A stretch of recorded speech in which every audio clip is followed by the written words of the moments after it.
This is The Rumor Report with Angela Yee on The Breakfast Club. So listen up. Well, Beyonce has teamed up with Peloton, and that is for a homecoming-themed workout. So they're commemorating homecoming season at HBCUs. She was already the most requested artist with all of the members, so that collab makes sense. They're giving away 2-year digital memberships to students at 10 different HBCUs, and that will provide access to the fitness classes through the Peloton app, and you can use that with or without the equipment. That's dope. I wonder what school could afford Beyonce if it wasn't virtual. Like, what school could afford Beyonce to come perform? At her price, none of them. That's what I'm saying. At her price, It's a lot of money. It's a lot of scholarships. I got to figure out what I'm going to do in the winter when it comes to bike riding. I might have to get me a Peloton or something like that. Mm-hmm. If you dress up, do you dress up to ride the Peloton like you do when you just out and about in the street? Yeah, because you still got to have the gel on your butt to, so yeah, it's very uncomfortable. You know, I have a bike, and at home, I try to put a pillow on the seat. They have these seat covers, but it doesn't work as effectively. I'm going to get some of Envy's gel shorts. There you go. Well. All right, now Eva Longoria has clarified and apologized for the remarks that she made on MSNBC. And these remarks were about the voting patterns of Latino women during the presidential election. The women of color showed up in big ways. Of course, you saw in Georgia what black women have done, but the Latina women were the real heroines here, beating men in turnout in every state and voting for Biden-Harris at an average rate close to 3-1. All right, well, she is now clarifying her remarks, and she also posted about this as well. Here's what she had to say. You know, in my effort to celebrate Latina turnout, I diminished the importance of the black women's vote in this election. And what I said was wrong. And it is a fact that African-American women showed up in record numbers and brought us to victory. They saved this country.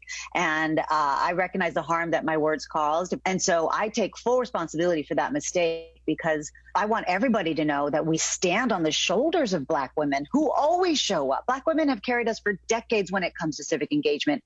And I get that there's a collective exhaustion and hurt at feeling erased yet again. And I contributed to that pain.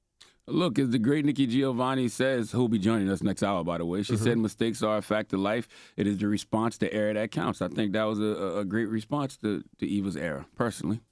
All right, now celebrity pastor Carl Lentz, his alleged mistress, is now telling all. This is an exclusive from the New York Post. And basically, she's speaking up about their 5-month pandemic romance. She says, I'm here to tell the truth. And maybe by doing that, other people will have the courage to speak up too. She said she met him on a Friday in May. She was at a park in Williamsburg with her dog looking for somewhere to sit. And that's when he offered her his circle. They got to talking. They left the park together. She said, I was telling him everything. She thought he was single. She said, he's a good looking man. Why not? He took her number and he didn't put it in his phone. He put it in the notes application. She said she thought that was a red flag.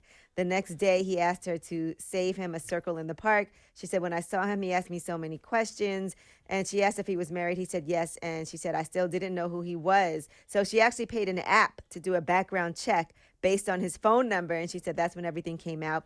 And she realized that when she met him, that she had met him before at the Hillsong Church in Manhattan. And she said she wasn't really paying attention. So she said that same weekend he came to her house that Sunday. They drank tequila, talked for hours. We were sitting, and she said he asked if he could put his hand on my thigh. And she said it was awkward. He didn't know how to act at first. He told her he was the most beautiful women. He told her the most beautiful women come from the Middle East, and they started texting and FaceTiming all the time and having feelings for each other. And she said he would talk about how amazing his wife was and the guilt that he felt about what he was doing to his family and saying that we didn't plan this. This is life, and we fell into it. But she also said he's a professional narcissist and lies too much.